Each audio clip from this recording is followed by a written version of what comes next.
Kita akan kembali pemirsa untuk membahas terkait dengan putusan Hakim Pengadilan Negeri Jakarta Pusat yang menunda pemilu 2024.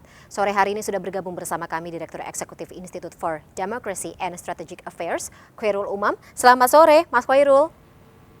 Selamat sore, Mbak Fani. Baik, Mas Khairul, ada tanggapan tersendiri terkait dengan putusan Pengadilan Negeri Jakpus soal Ya, pemilu? kita sudah memperdebatkan putusan atau amar putusan dari Pengadilan Negeri Jakarta Pusat, dan itu adalah sebuah bentuk putusan yang betul-betul melampaui yurisdiksi dan juga sudah terlalu offside sehingga kemudian tidak bisa dibenarkan. Oleh karena itu, sejumlah pandangan sudah mengkonfirmasi bahwa putusan itu karena memang tidak sesuai dengan yurisdiksi yang tertera baik secara konstitusi maupun secara undang-undang pemilu, maka putusan dari PN Jakpus maka tidak bisa dieksekusi.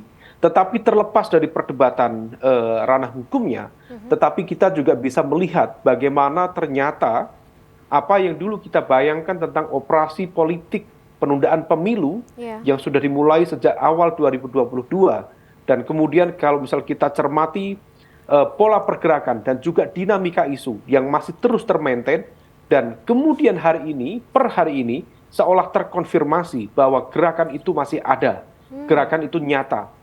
Kita seluruh berbagai kalangan masyarakat sipil mencoba mencermati jangan-jangan upaya untuk menggagalkan pemilu dilakukan melalui judicial review di Mahkamah Konstitusi, yaitu terkait dengan sistem proporsional terbuka dan tertutup.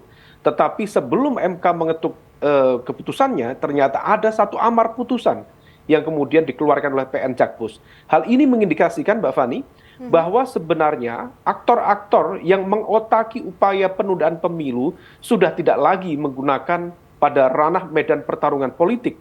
Mereka sudah bergeser kepada ranah pertarungan hukum. Mengapa? Karena to some extent, ranah pertarungan di wilayah hukum ini akan lebih aman buat mereka. Mereka bisa cuci tangan, mereka bisa bersembunyi di balik kekuasaan atau independensi kekuasaan kehakiman atau independensi kekuasaan peradilan. Nah, oleh karena itu, ini harus menjadi wake up call bagi seluruh penjaga dan juga aktor-aktor demokrasi.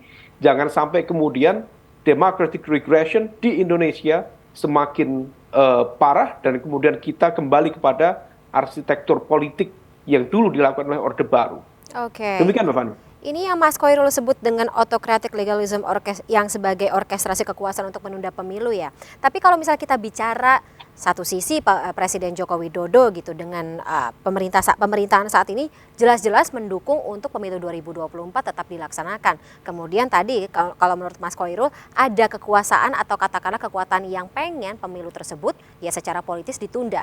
Apa yang bisa Anda tangkap dari hal ini?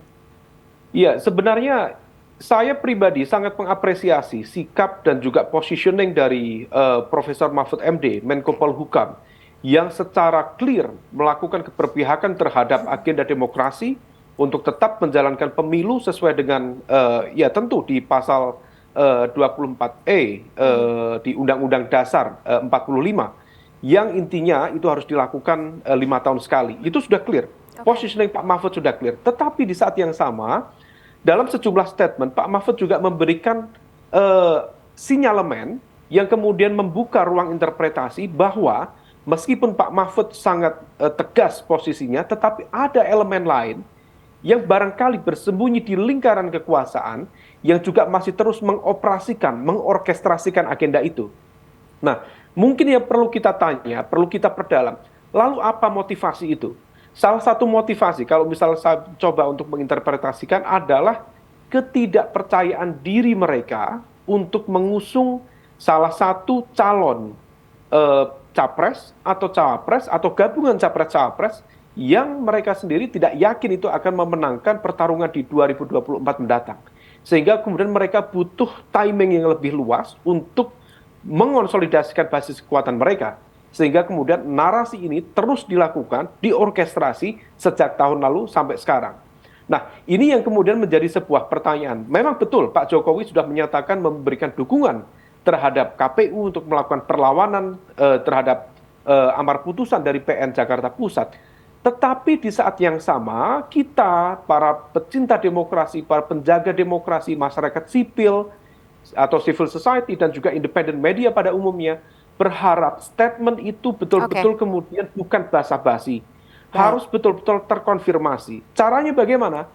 Presiden harus memastikan tidak ada elemen di sekitar dia yang kemudian masih mencoba bermain-main dengan kekuasaan ini.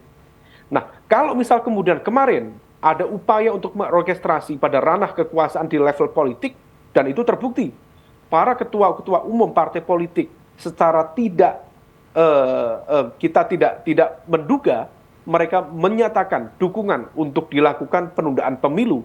Kemudian begitu dihantam sedemikian rupa, mereka kemudian tebias, mereka mundur. Nah, sekarang Mhm.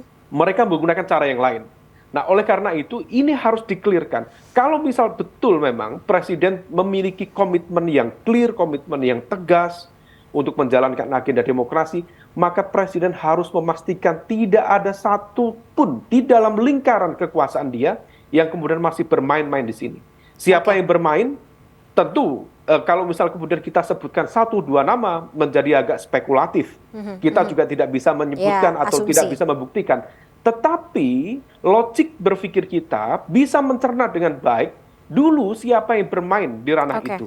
Siapa yang kemudian mencoba kembali menggoreng, kemudian memainkan dengan berbagai isu, perpanjangan masa jabatan presiden, presiden 3 periode, perpanjangan masa jabatan kepala desa, dan lain sebagainya. Itu diorkestrasi sedemikian rupa. Oke. Logik masyarakat kita bisa mencerna, Mbak Fani, Mhm, siapa yang mhm, kemudian berada di mhm, belakang itu, dan kalau misal memang betul Presiden tidak memiliki vested interest mhm. di belakang agenda ini, maka Presiden harus lebih tegas terhadap sel-sel politik yang berada di lingkarannya, yang mencoba untuk mengacak-acak sistem demokrasi kita. Nice, mungkin ini bisa menjadi salah satu warna-warni demokrasi juga sih, terutama terkait dengan bagaimana pesta demokrasi selama ini berjalan di Indonesia. Tapi karena durasi kita sudah habis, Mas Khoirul, kita harus terpaksa sudahi dulu dialog kita sore hari ini. Tapi terima kasih sekali atas insight-nya, kita jumpa lagi di lain kesempatan ya Mas. Sampai jumpa.